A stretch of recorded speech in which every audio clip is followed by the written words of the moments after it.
Shin da gaske ne waɗannan hotuna mabambanta ne ko kuma guda ɗaya ne masu editing ne suka mayar da su haka?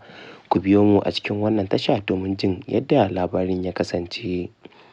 Masu sauraro Assalamu alaikum, barkanmu da wannan lokaci, barkanmu da sake kasancewa da ku a cikin wannan tasha tamu mai ɗimbin albarka wato Katabi News TV.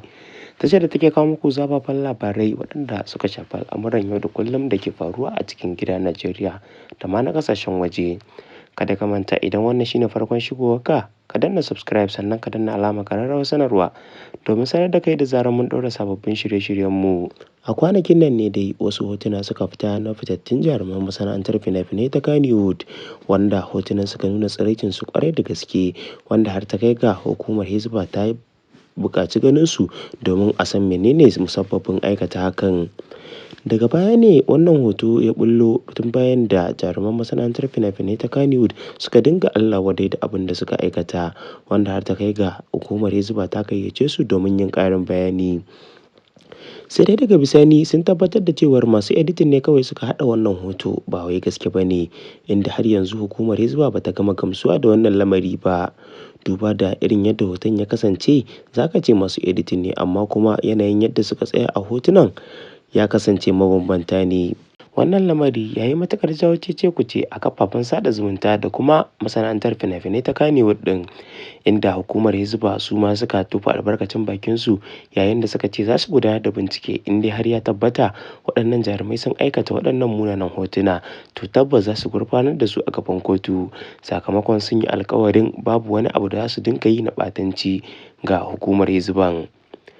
Shugaban hukumar Hisba Malam Aminu Ibrahim Daurawa shi ne ya shigar da wannan ƙorafi, inda ya ce tabbas idan aka kama su da wannan laifi dole za su karɓi hukunci daidai da abin da suka aikata. Ta wani ɓangaren kuma, wata sanarwa da ta fito daga hukumar fina-finai ta Kannywood ɗin ta fitar da cewar masu editing ne suka haɗa wannan hoto, domin kuwa jaruman nan da aka haɗawa dukkansu sun kasance jarumai ne masu kamun kai da kuma kiyaye doka. Sai dai kuma masoyan waɗannan jarumai sun nuna ɓacin ransu ƙwarai da gaske, yayin da wasu suke cewa sun yi Allah wadai da abin da suka aikata, wasu kuma suke cewa in dai har editing ne to tabbas ya kamata a tsaurara bincike. Amma hukumar Hisba kwata-kwata ba ta karɓi wannan uzuri ba, ta ce za ta gudanar da ƙwarya-ƙwaryen bincike akan wannan lamari har ta gano gaskiyar abin da ya faru. Kada dai ku manta, wannan na zuwa muku ne daga shahararriyar tashar ku wato Katabi News TV, tashar da take kawo muku zafafan labarai. Kada ku manta, idan wannan shine farkon shigowarku, ku danna subscribe sannan ku danna alamar ƙararrawar sanarwa domin sanar da ku da zarar mun ɗaura sababbin shirye-shiryenmu. Mun gode da ziyartar wannan tasha tamu mai ɗimbin albarka. Ku ci gaba da bibiyar mu domin jin wasu zafafan labaran da suka shafi al'amuran yau da kullum.